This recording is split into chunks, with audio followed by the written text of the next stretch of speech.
오늘 본문은 아무것도 염려하지 말라 이렇게 시작을 합니다. 사실 세상에서도 염려하지 말라 이런 얘기를 많이 합니다. 그런데도 사람들은 염려를 해요. 어느 심리 상담가가 이런 얘기를 했어요. 보통 걱정이 많은 사람들은 자신이 염려하는 것을 아주 중요한 일을 하는 것처럼 착각한다는 것입니다. 염려하는 것 자체가 내가 굉장히 중요한 일을 하고 있어. 그런데 그분이 이런 얘기를 했어요. 어느 부인이 입만 열면 남편 걱정, 자녀 걱정, 건강 걱정, 조카 걱정, 청년 실업 걱정, 나라 걱정, 북핵 걱정, 온갖 걱정을 하는데 가만히 이제 얘기를 하다 보니까 실상은 하는 게 아무것도 없더라는 거예요. 그렇다고 누구에게 창조적인 도움을 주는 것도 아니고 책을 읽거나 특별한 취미나 자기 성장을 위해서 하는 것도 없다는 겁니다. 그 염려하는 것만 그냥 그렇게 하고 있더라는 것이죠. 나니아 연대기 중에 새벽 출정호의 항해편에 보면은 하루는 그들이 탄 배가 바다 위를 떠다니는 안개섬처럼 보이는 곳에 이르릅니다.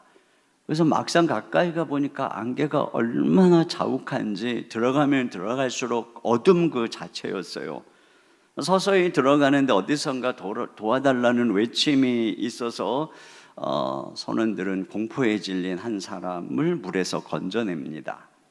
근데 그것에 고립되어 있었던 이 잔뜩 겁에 질린 얼굴로 있었던 그 남자는 말하기를 그 어둠 속에 깊이 들어가면 꿈이 이루어지는 섬이 있다는 거예요.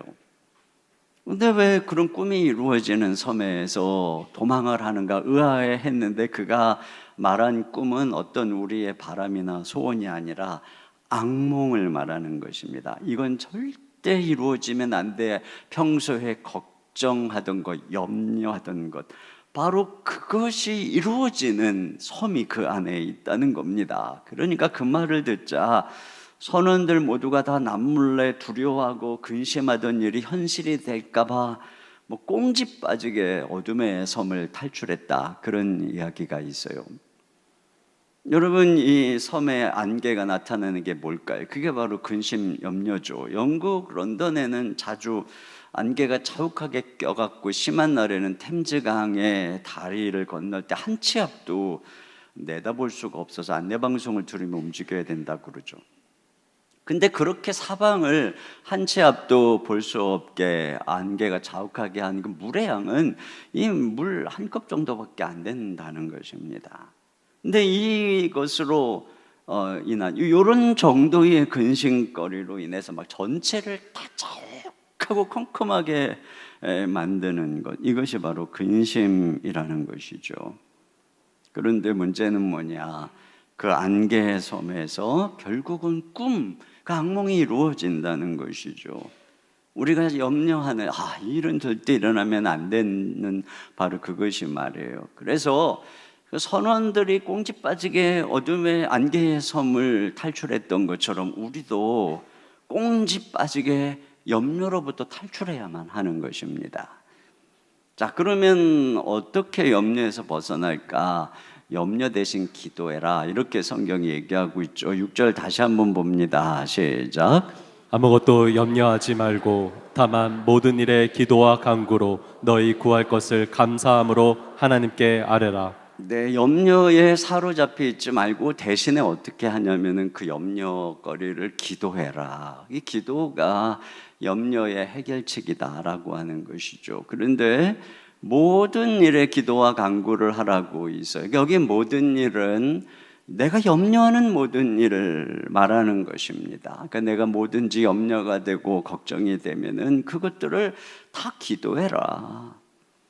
그래서 제가 종종 말씀드리지만 먼저 우리가 해야 될 일은 내 마음속에 염려거리를 이 마음에서 꺼내서 기도 수첩으로 옮겨 적으라는 것입니다. 그리고 그 일을 기도와 간구로 하나님께 아뢰는 것입니다. 여기 너희 구할 것을 아뢰라고 하죠. 우리가 염려하는 것에 대해서 구할 거, 자, 이렇게 됐으면 좋겠다 하는 그 필요를 구하라는 것입니다. 내 마음속에 소원, 걱정, 염려, 필요를 구체적으로 간구하라는 것이에요. 제가 지난주에 바디메오 통해서도 말씀을 드렸지만 우리가 하나님을 얼마나 신뢰하는가는 우리의 기도 제목이 얼마나 구체적인가를 통해서 평가될 수 있다고 했습니다. 그리고 구체적으로 간구할 때 응답해 주시는 것입니다. 또 감사함으로 아뢰라고 말하죠. 감사는 믿음의 표현인 것입니다. 우리가 기도하러 나아갈 때 하나님은 어떤 분인가가 베드로전서 5장 7절에 나오는데 같이 보겠습니다. 시작. 너희 염려를 다 주께 맡기라. 이는 그가 너희를 돌보심이라. 네, 여기 돌본다는 것은 목자가 양을 돌보듯이 돌본다는 그런 의미입니다. 그런데 이 시제가 현재 직설법 능동태로서 쉼없이 돌본다는 것이에요. 하나님께서는 졸지도 주무시지도 아니하시고 우리를 지키시는 분이라는 것이에요. 그러므로 베드로가 뭐라고 말하냐면은 너희 염려를 다 주께 맡기라는 것입니다. 맡기라. 여기 맡기라고 하는 이 헬라어는 던져버리라 그런 의미예요. 그래서 영어 성경에도 cast all your anxiety on him 이렇게 되어 있어요. cast 던져버리라는 것입니다. 그러니까 예전 성경이 번역을 더 잘했어요. 원문에 맞게 내 모든 염려를 주께 맡겨버리라 그랬거든요. 근데 이번에는 그냥 맡기라고만 되어 있어요. 그 어감이 안 살죠. 맡겨버리는 것입니다. 그러면 하나님께서는 어때요? 이렇게 맡기면 돌보신다는 것입니다.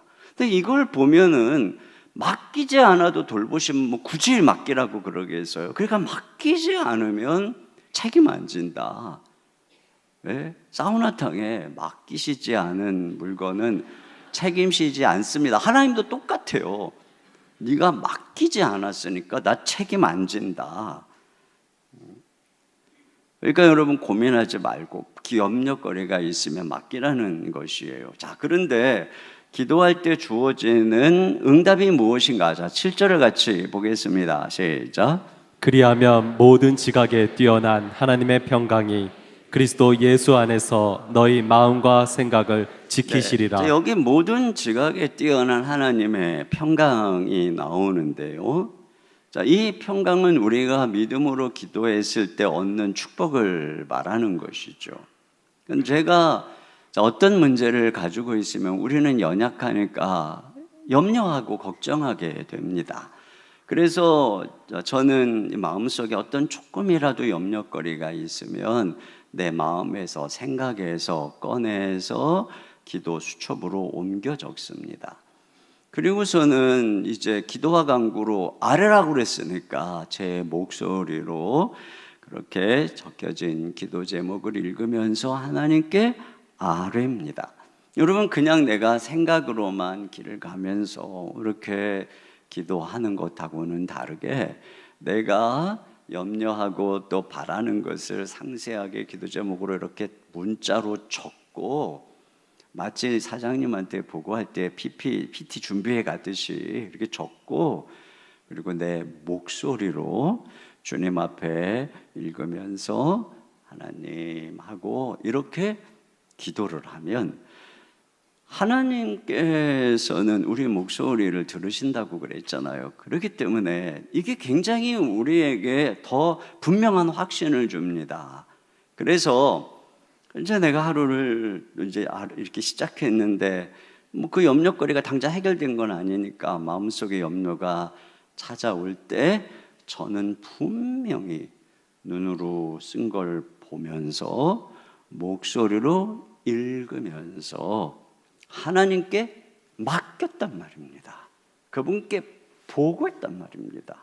그러면 그걸 딱 생각하는 순간에 제 마음속에 무엇이 다가오냐면 그래 이 문제를 하나님께 맡겼어. 주님이 돌보실 거야. 그러면서 마음에 염려가 물러가고 평안이 오는 것을 경험하게 되는 것이죠. 또 두 번째로 여기서 보는 것은 이 평안을 지각에 뛰어난 하나님의 평강이라고 그러잖아요. 그래서 공동 번역에는 그 헤아림을 뛰어넘는, 이해력을 뛰어넘는, 이것도 여러 가지 의미로 해석이 가능합니다. 여러분, 우리가 기도한다고 당장에 그것이 해결되는 것은 아니에요. 그런데 우리에게 평안이 오니까, 문제가 해결되지 않았는데 그런데 내 마음에 평안이 오니까, 이건 우리의 이해력을 뛰어넘는다는 것이죠. 또 때로는 문제가 내가 원하는 방법으로 해결되지 않았는데 평강이 임할 때도 있어요. 그것도 내 지각에 뛰어난 평강이죠. 내가 원하는 방법이 아닌데도 말이죠. 제가 우리 딸이 재수할 때 삼수만 안 하게 해달라고 기도했다 그랬잖아요. 1년 내내 기도했는데 이 아이가 시험장에서 나와서 첫 마디가 아빠 삼수해야 되겠어요 그랬단 말이죠. 근데 잠시는 올 것이 왔구나 하는 생각이 잠시는 들었지만 제가 1년 동안 기도했잖아요. 이게 응답이구나. 내가 원하는 방법은 아니지만 그러니까 마음이 평안하더라고요. 그래서 걔를 삼수학원에 기쁨으로 보냈단 말이죠. 진짜예요. 그때는 정말 힘들었어요. 그렇게 했어요. 또 우리 큰딸이 미국에서 공부를 마치고 취업 비자가 나오기를 1년 동안 기도를 했습니다. 근데 결국은 안 나와서 귀국을 해가지고 집에서 놀고 있을 때 평안했습니다. 행복했습니다. 기도했기 때문에 비록 고학력 실업자지만 평안했습니다. 물론 지금은 취업을 했지만 그때는 앞길을 모를 때 진짜 평안했습니다. 여러분, 왜요? 기도했죠. 하나님께서 모든 것을 합력하여 선한 길로 인도하실 것을 신뢰하니까 말이죠. 자, 그런데 이 평강은 종종 또는 문제 해결의 선제적인 사인일 수도 있습니다. 여러분, 이 평강이 믿음으로 기도하는 사람들에게 하나님이 주시는 마음의 축복일 수도 있지만 때로는 특별한 평강으로 선제적인 응답의 사인을 주실 때가 있어요. 예를 들어서 한나가 기도하고 나서 더 이상의 마음에 근심이 없다고 그러죠. 사무엘상 1장 18절에 보니까 가서 먹고 얼굴에 다시는 근심빛이 없더라. 자, 이것이 한편에서는 그가 다 토해내고 어떤 믿음으로 기도한 사람이 받는 평안의 축복이기도 하겠지만 이것은 동시에 하나님의 특별한 응답의 사인일 수 있어요. 결국엔 하나님이 사무엘을 주시잖아요. 제가 사실 이런 간증은 거의 잘 안 하는데 목사님도 저런 기도를 하는구나. 제가 지난주에 아무거나 하라 그랬잖아요. 제가 아주 오래전 27년 전이에요. 첫째 이제 딸을 낳고 나니까 부모님이 둘째는 아들을 낳아야지 이제 이런 부담을, 또 제가 이제 장남이다 보니 오늘 시대는 그렇지 않죠. 오늘날에는 아들만 둘입니다 그러면 참 안 됐다는 표정이고 아들이 셋이다 그러면 거의 그냥 어떻게 위로를 해줘야 될지 모르는 이런 분위기고, 예전엔 딸이 셋이다 그랬는데 지금은 딸 셋 너무너무 좋겠네요 이런 시대가 됐잖아요. 정말 이게 딸이 없는 분은 진짜 너무 안 됐어요. 정말 이렇게 마음에 안타까워요. 근데 이게 30년 전만 해도 장남인 저에게는 이제 그런 부모의 기대가 부담이 되니까 제가 이제 기도를 하죠. 하나님 이렇게 이제 기도를. 근데 어느 날 내가 한 주간 작정 기도를 해야 되겠다 이런 마음이 들었어요. 그래가지고 제가 한 주간 동안 작정을 하고 제가 하나님께 기도해서 하나님 이번에 아들을 주시옵소서 이렇게 기도를 했습니다. 그런데 제가 그렇게 기도를 한 주간 동안 하는데 마음에 평강이 임하는 거예요. 평강이. 이상하게 마음에 뭔가 이렇게 확신 같은 거 있잖아요. 그래서 제가 믿음으로 그 주간에 동침을 한 결과 잉태하게 되었습니다. 잉태.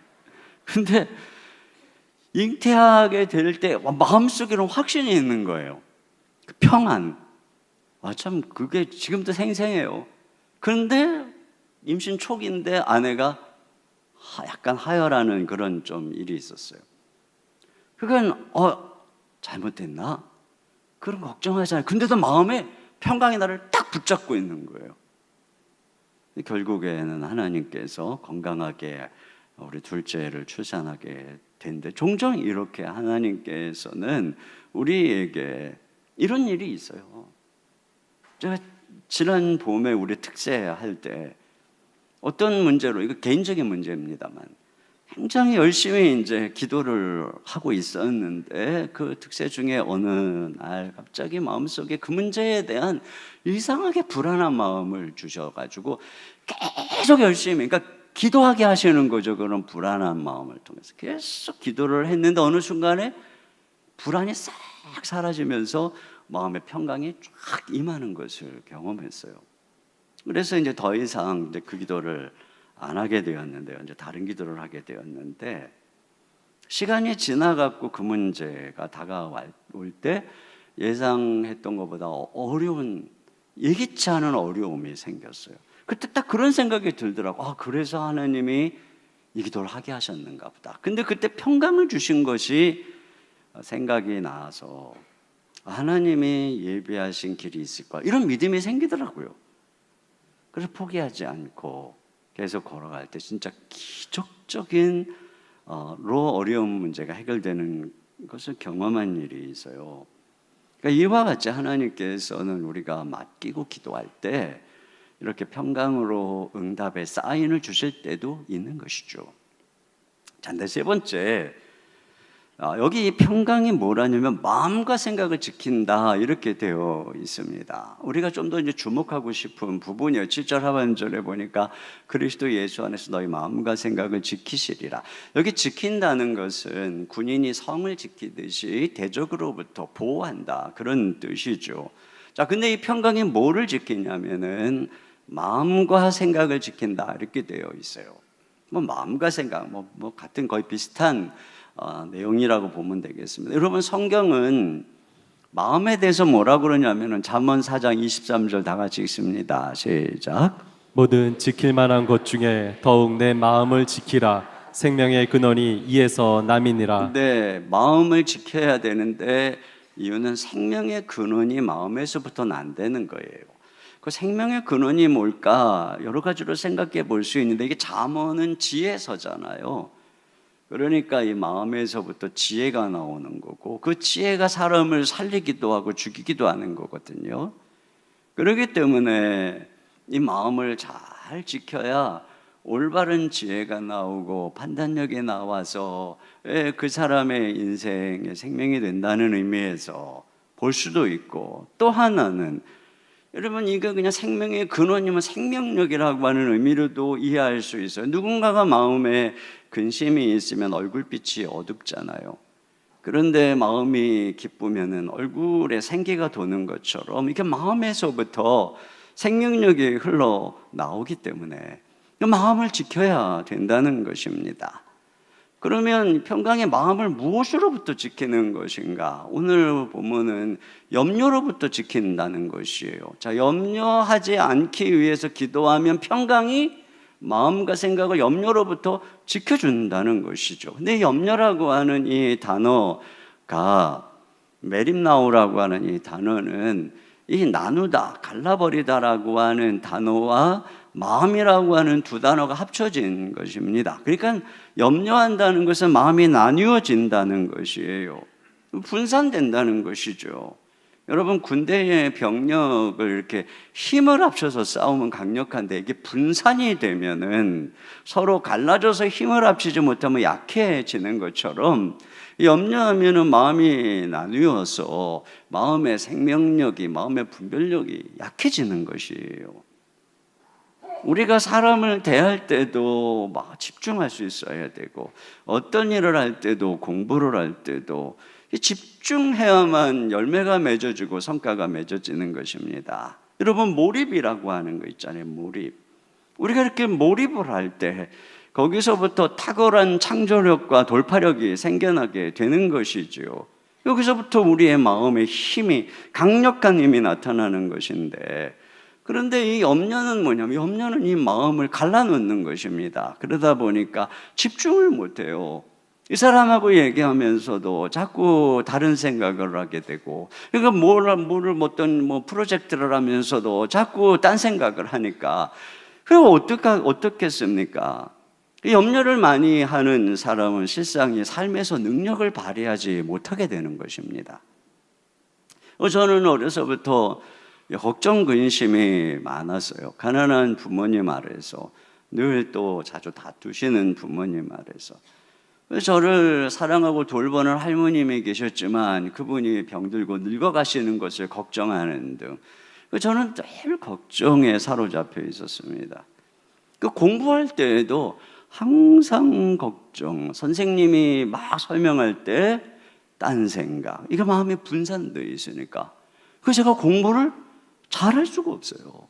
지금도 걱정하시는 분이 딴 생각하고 있으니까 믿음이 잘할 수가 없어요. 이것조차도 못 들은 분이 혹시 있을는가 모르겠네.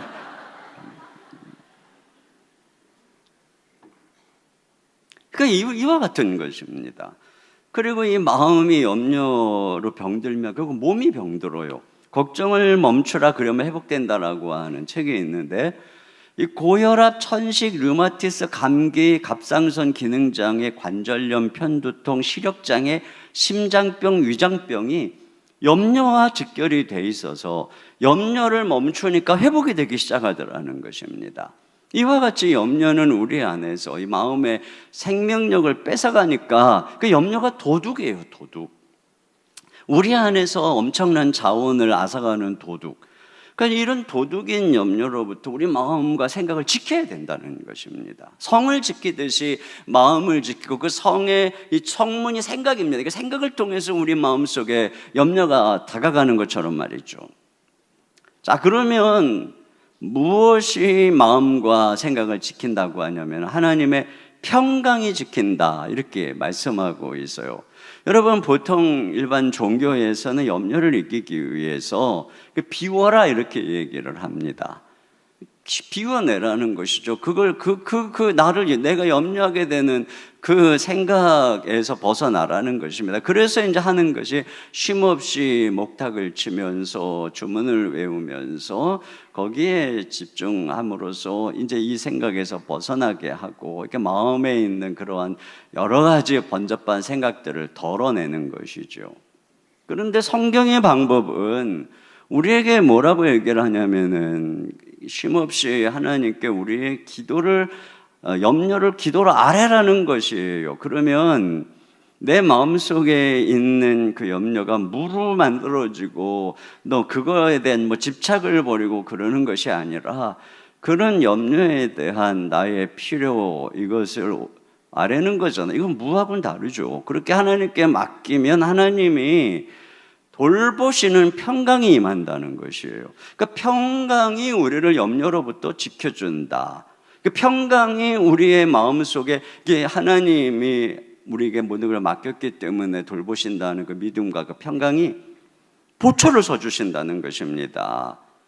그러니까 불교에서는 계속 수행을 해야 되는 거예요. 계속 목탁을 치고 계속 연부를 외워야만, 그래야만 마음에 이제 이런 번민들이 사라진다. 이제 이렇게 이게 일반 수양의 원리겠죠. 그런데 우리가 하는 것은 그런 것이 아니라 하나님께 믿음으로 나가서 맡기면 하나님의 평강이 지켜준다는 것입니다. 염려로부터 이렇게 지켜준다는 거예요, 우리를. 그래서 이 평강이 이 염려로서 갈라져서 이 힘이 없어가는 우리의 마음을 다시 회복시켜 주신다는 것이죠. 여러분, 공동체도 말이에요. 분열되고 하나 되지 못하면은 힘이 없어요. 하나가 될 때 공동체는 강력해지는 것입니다. 그런데 그 공동체를 하나로 묶는 힘을 평안이라고 얘기를 하고 있어요. 에베소서 4장 3절에 보니까 평안에 매는 줄로 성령이 하나 되게 하신 것을 힘써 지키라. 평안이 우리를 하나로 묶어줄 때 공동체는 큰 힘을 발휘하는 것이잖아요. 아사가 하나님만 찾기로 했더니 하나님이 그들에게 10년 동안 평안을 주셨다. 이건 무슨 뜻이겠습니까? 외적으로 전쟁도 없을 뿐더러 내분이나 어떤 내면의 어떤 그 분열이 없었다는 것이죠. 그랬기 때문에 그 평화의 기간 동안에 58만 명의 군사를 양성하고 성과 망대를 지었다. 이것처럼 우리의 마음이 이렇게 분산되지 않고 하나 돼서 마음껏 발산되도록 이 생명력이 흘러나오도록 하는 힘이 어디에 있는 것이냐면 바로 평강에 있다라고 하는 것입니다. 하나님께서 우리 구원받은 당신의 백성들에게 주시는 가장 소중한 선물이 바로 이 평강이에요. 평강. 하나님을 모르는 자들에게는 평강이 없습니다. 성경은 보통 이제 하나님을 모르는 구약 성경 모르는 자들을 악인으로 표현을 하죠. 이사야서 48장 22절에 보면 여호와께서 말씀하시되 악인에게는 평강이 없다. 그렇죠. 여러분, 하나님을 알지 못하는 사람들의 마음속에는 근본적으로 평강이 없어요. 저도 20살에 예수님을 인격적으로 만나기 전까지 저의 삶의 기본적인 정서는 불안이었어요. 불안. 물론 모든 하나님을 떠난 인간의 기본 정서는 불안입니다. 그런데 거기에 더해서 제가 아까 말씀드린 것처럼 다투는 부모님, 가난한 부모님, 늙으신 할머님, 또 나 자신의 또 병약함, 열등감 이런 것으로 인한 이 불안이 제 삶의 습성이었어요. 그래서 이제 생각나는 게 뭐냐면 그때 어쩌다가 낮잠을 자고 일어나면 마음이 불안한 거예요. 불안. 왜 그럴까? 왜 낮잠을 자고 일어났는데 이렇게 불안할까? 푹 잔 행복에서 깨어나서 그런가 봐요. 불안. 그러면 눈을 뜨면 불안. 공부할 때도 늘 딴 생각, 공상. 딴 생각을 깊이 하다가 보면 깊이 공상에 빠져서 선생님이 불러도 몰라. 저는 정말 그런 때도 있었어요. 너무 깊이 길을 가다가 생각을 해가지고 누가 지나가서 부르는데도 몰라. 그때서부터 묵상훈련을 제가 하고 있었습니다. 제가 오래전에 상담을 받으면서 예전에 제가 이런 얘기를 했더니 그 상담하신 그분이 저한테 그러시더라고요. 목사님은 참 그게 하나님의 은혜였다는 거예요. 마음이 불안해서 다른 쪽으로 관심을 가지는 경우가 많은데 그걸 공상으로 해소했다는 것은 하나님 은혜였다. 이런 얘기를 해줘서 좀 격려를 받은 적이 있습니다만 어쨌든 간에 공상하느라고 공부를 못했는데 근데 제가 예수님을 20살에 만나고 그리고 내 인생에 하늘에 하나님 아버지가 계신 것을 경험하던 그날 그 이후로 저에게 주어진 것은 은혜, 사랑 그리고 평안이었습니다. 지금도 생생해요. 그 전까지만 해도 늘 불안으로 인해서 회색빛 안개섬 속에 살고 있었던 것이죠. 그런데 그때 주님을 만나는 그때 내 인생에 꺼진 컴퓨터에 전원이 들어왔어요. 불이 켜졌어요. 내면이 총천연색으로 밝아지고 그리고 평강이 임하게 된 것이죠. 그 평강이 그 이후로 제 마음속에 또 항상 저절로 평안한 걸 얘기하는 건 아닙니다. 이렇게 기도할 때 주님이 부어주시는 평강으로 인해서 하나님께서 저의 마음과 생각을 지켜주시니까 제가 20살 때까지는 제가 생각해봐도 얼마나 어리버리했는지 몰라요. 지금 생각해봐도 내가 왜 그때 그렇게 어리버리했을까? 근데 그 이유가 그거예요. 늘 불안과 염려가 가득하니까 마음에 힘이 없으니까. 근데 갑자기 20살부터 제가 총명해진 겁니다. 그 증거가 뭐냐면은 제가 이 중학교 때 IQ 검사를 했는데 108이었어요. 평균은 됐어요, 그래도.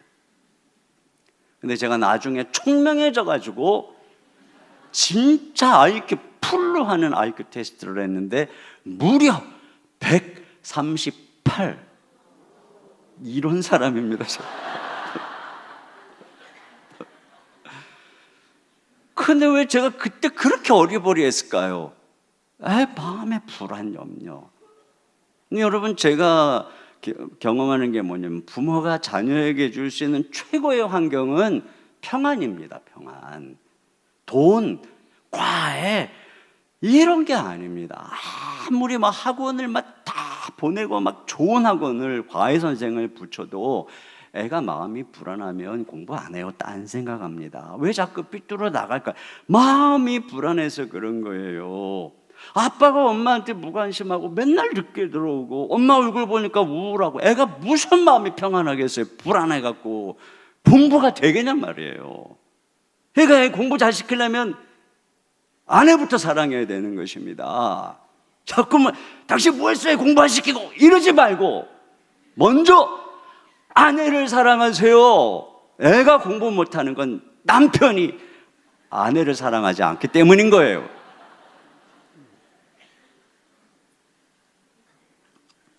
다 공부를 잘하시나 봅니다. 근데 여러분, 이 근본적 평안이 어디서부터 오는 거냐면 예수님에게서 오는 것입니다. 예수님 안에서 우리는 하나님의 평안을 맛보는 것이죠. 부활하신 주님께서 이 두려움 속에 있는 제자들에게 나타나서 제일 먼저 하신 말씀이 너희가 평안하냐, 평강이 있을지어다. 요한복음 14장 27절 다 같이 보겠습니다. 시작. 평안을 너희에게 끼치노니 곧 나의 평안을 너희에게 주노라. 내가 너희에게 주는 것은 세상이 주는 것과 같지 아니하리라. 너희는 마음에 근심하지도 말고 두려워하지도 말라. 그렇습니다. 평안을 우리 주님이, 그래서 평안을 너에게 주노라. 세상이 줄 수 없는, 세상이 알 수도 없는 평안, 평안, 평안, 평안. 이 평안이 우리를 지켜주시는 거예요. 염려에서 말이죠. 물론 예수 믿는다고 저절로 평안이 오는 것은 아니에요. 그렇기 때문에 오늘 주님이 염려하지 말고 기도하라는 것입니다. 그러면 모든 지각에 뛰어난 하나님 평강이 그리스도 예수 안에서 너희 마음과 생각을 지키신다는 것이죠. 네 번째로, 자, 그러면 왜 마음과 생각을 지켜주시는가 하는 것입니다. 여러분, 평강이 와서 우리로 하여금 마음과 생각을 지켜주시는 이유는 우리가 오늘이라고 하는 날 동안에 주의 뜻대로 살도록 하기 위한 것이에요. 염려가 우리 삶에 가져다주는 최고의 피해는, 염려로 인해서 우리는 항상 오늘이라고 하는 시간을 잃어버린다는 것입니다. 누군가 그래서 어제는 역사고 내일은 미스테리고 오늘이 신의 선물이다, 이런 이야기가 있습니다. 여러분, 나이가 먹을수록 시간이 빨리 간다고 그러잖아요. 그 이유를 심리학자들이 뭐라 그러냐면은 현재를 사는 법을 잃어버렸기 때문이라는 거예요. 어렸을 때는 생각이 단순하고 이렇게 몰입을 하잖아요.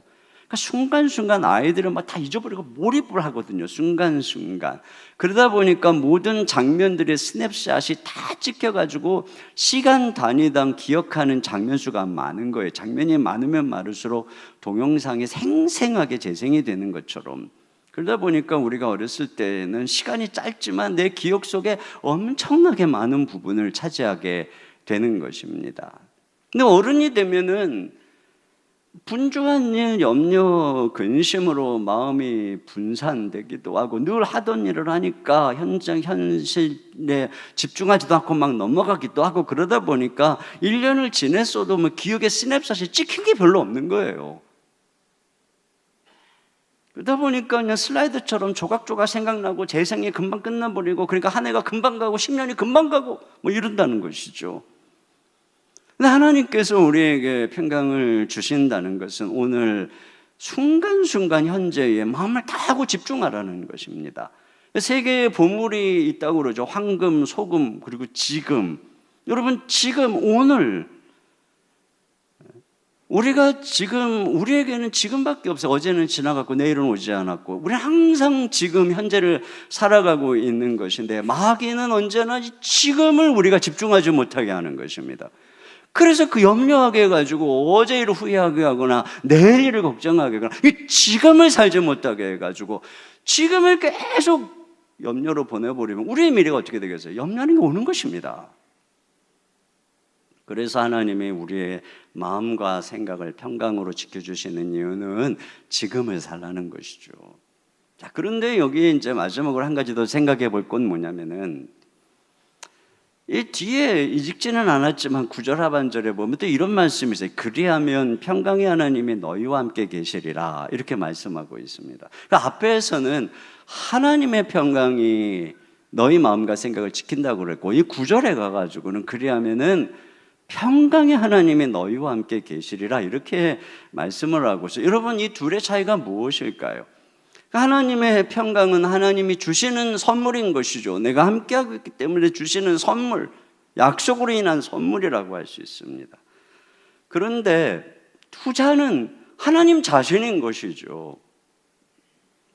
여러분, 우리가 염려에 사로잡히지 말고 평강으로 우리 마음과 생각을 지켜야 하는 이유는 뭐냐면, 결국 우리가 오늘이라는 삶 동안에 주의 뜻을 행함으로써 내가 거룩하게 변화돼서 평강의 하나님과 동행하기 위한 것이에요.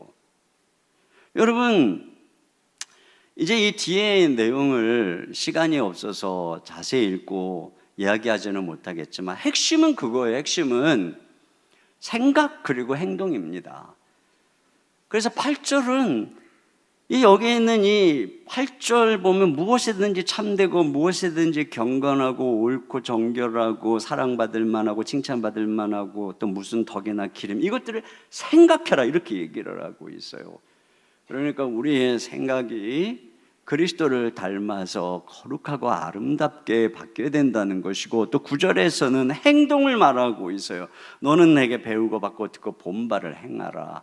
바울이 그리스도를 본받고 행하는 것처럼 나를, 결국엔 말씀을 따라서 그리스도를 본받는 삶을, 행동하는 삶을 살라는 것이죠. 그러면 어떻게 하느냐? 평강의 하나님이 너희와 함께 계시리라, 이렇게 말씀을 하고 있는 것입니다. 여러분, 우리가 마음이 불안하잖아요. 그러면 이 생각이 똑바로 될 수가 없어요. 마음이 불안하고 마음이 많으면은 잡생각하고 화내고 또 옳지 못한 생각을 하기도 하고, 될 대로 되라, 귀찮아, 막 이러면서 막 애들한테 막 화 버럭버럭 내고, 이러면 어떻게 평강의 하나님이 우리와 함께 계실 수가 있겠습니까? 그런데 그런 염려 속에서 우리가 하나님께 기도하면서 주님이 주시는 그 평강으로 인해서 마음과 생각을 지켜주시니까 우리는 어떤 이 세상의 어려움이 오고 힘이 들어도 오늘이라고 하는 하루 동안에 주의 뜻을 행하면서 거룩하게 예수님을 닮아가는 거죠. 그래서 우리의 생각이 거룩해지고 우리의 생각이 아름다워지고 우리의 삶이 예수님을 닮아가고, 그러면 어떤 일이 일어나느냐? 평강의 하나님이 우리와 함께 하신다는 것이에요. 여러분, 평강의 하나님은 어떤 하나님일까요? 여러분, 이 평강이라고 하는 것은 승리 뒤에 오는 것입니다. 보통 여러분 중국 영화 보면 이렇게 두 사람의 고수가 막 싸울 때 누가 이길지는 표정만 보면 알아요. 표정만 보면 표정이 끝까지 평강, 눈 하나 꿈쩍 안 하고, 그러면 고수구나. 근데 처음엔 막 싸다가 막 표정이 일그러지고 그러면 제가 하수구나, 막 이렇게 되는 것처럼. 그러니까 강한 자는 평화롭습니다. 여러분, 하나님이 평강의 하나님이다. 그분이 강한 분이라는 뜻이죠. 로마서 16장 20절 다 같이 보겠습니다. 시작. 평강의 하나님께서 속히 사탄을 너희 발 아래에서 상하게 하시리라. 그렇습니다.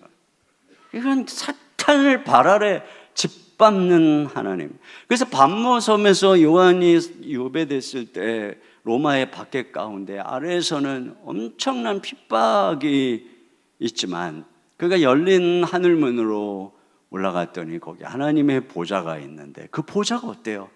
평강입니다. 거룩하고 하고 중국 영화에 나오는 그 어떤 고수보다도 더 평화를 보는 거죠. 이상 없다 이겁니다. 하나님의 통치에는 이상이 없다. 그 하나님이 우리와 함께 하신다는 것입니다. 여러분, 이게 무슨 의미일까요? 우리 하나님께서 궁극적으로 우리에게 평강을 주실 때 우리가 원하는 평강이 있죠. 모든 문제가 없이 모든 게 다 질서정연하게 되어지는 그 평화의 나라. 근데 그 나라는 우리 주님 재림할 때는 오는 것입니다. 여러분, 이 대한민국만 봐도 저 지도자가 있으면 우리나라 평안할까? 그렇지 않잖아요. 항상 소망은 있지만 점점점 전쟁의 소문만 더해가지고 평화가 오지 않아요. 진정한 평화는 우리 주 예수님이 이 땅에 재림하실 때, 그리고 새하늘과 새 땅이 임할 때 모든 악을 다 지옥에 던져버릴 때 오는 것입니다. 그때까지는 하나님이 우리에게 주시는 게 뭐예요? 기도할 때 평안을 주시고 더 나아가서 평강의 하나님이 우리와 동행하시는 거예요. 왜요? 여러분, 우리가 이 땅에서 꿈꾸는 평안의 모델은 뭘까요? 이순신 장군 같은 분을 보세요. 수많은 어려움에도 내적 평강 속에서 용기를 잃지 않고 두려움을 이기고 나라를 구해냅니다. 이런 분도 있어요. 이제 시골에 가서 텃밭 가꾸며 나물 먹고 물 먹으면서 속세를 좀 벗어나 평화롭게 살자. 자, 어떤 삶이 주님이 주시는 평안한 삶일까요? 여기 뒤에 이어서 바울이 뭐라고 고백을 하냐면 자기가 이제는 풍부에 처할 줄도 알고 비천에 처할 줄도 알아서 모든 일의 일체의 비교를 배웠대요. 그러면서 뭐라 그러냐면은 내게 능력 주시는 자 안에서 내가 모든 것을 할 수 있느니라. 바울이 생각하는 평화의 삶이 과연 무엇이었는가? 이 풍랑이는 세상에서 화목해하는 사신으로 살아가는 것입니다. 이게 주님의 제자죠.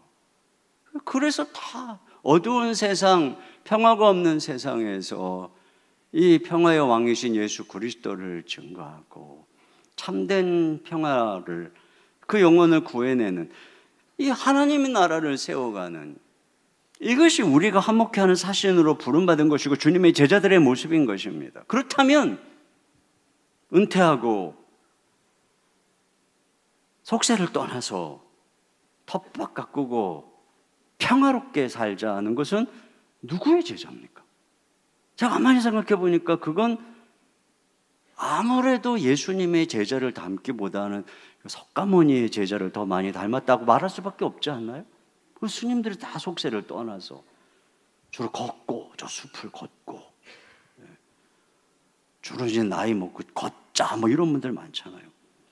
뭐 걷기는 걸어야 되지만 우리가 그렇잖아요. 그래서 세상에서 상처받고 환멸을 느낀 분들이 속세를 떠나서 인연을 끊고 이 번뇌를 잊고 거기서 다 평안히 사는 것, 이걸 만약에 우리가 흉내를 낸다면 석가의 제자로서의 길을 가시는 것입니다. 예수님의 제자는 그렇지 않아요. 요한복음 16장 33절입니다. 다 같이요. 시작. 이것을 너희에게 이르는 것을 너희로 내 안에서 평안을 누리게 하려 함이라. 세상에서는 너희가 환난을 당하나 담대하라. 내가 세상을 이기었노라. 그렇습니다. 영적으로 이순신 장군 같은 사람이 돼서 바울이 그런 사람이잖아요. 어떤 어려움 속에서도 눌려도 우겨쌈을 당해도 맞아도 상처받지 않고 하나님이 주시는 평강으로 평강의 하나님과 함께하면서 그 모든 상황을 이겨내면서 폭풍을 잠잠케 하시는 주님이 나와 함께하겠다는 것을 믿음으로 바라보면서 걸어가는 것입니다. 이 세상 끝까지 이 순례의 길을 걸어가고 그렇게 천국에 갈 때 거기에서 진짜 안식하면서 평안, 참된 평강의 나라를 가는 거예요. 근데 왜 천국을 미리 앞당겨서 자꾸 만드시려고 그래요? 왜 산속에다가 자꾸 뭐 만들고 텃밭 다 치우시고 열심히 영적인 하나님 나라의 밭을 가꾸세요.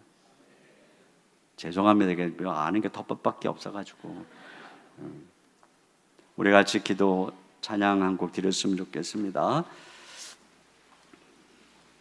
우리 주는 평화 막힌 담을 모두 허셨네. 주는 평화 우리의 평화 염려다 맡기라 주가 돌보시니 주는 평화 우리의 평화. 우리가 기도하고 나아갈 때 우리에게 평안으로 우리를 지켜주시는 그 주님의 은혜를 기억하면서 함께 찬양하겠습니다.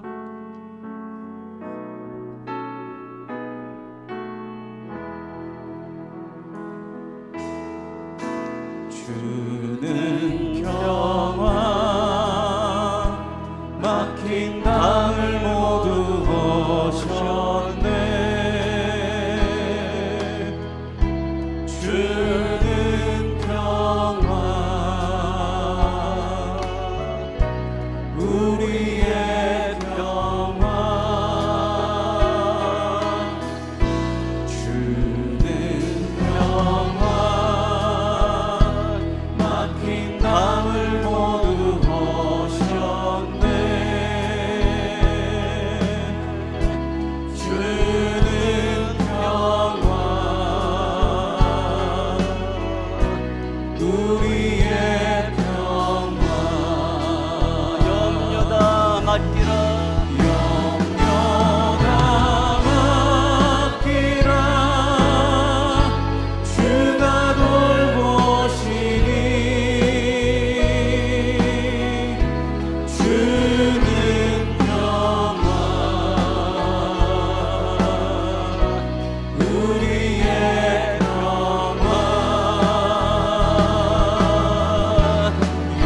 염려다 맡기라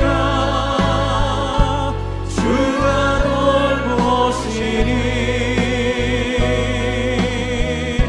주는 평화 우리의 염려다 맡기라 염려다 맡기라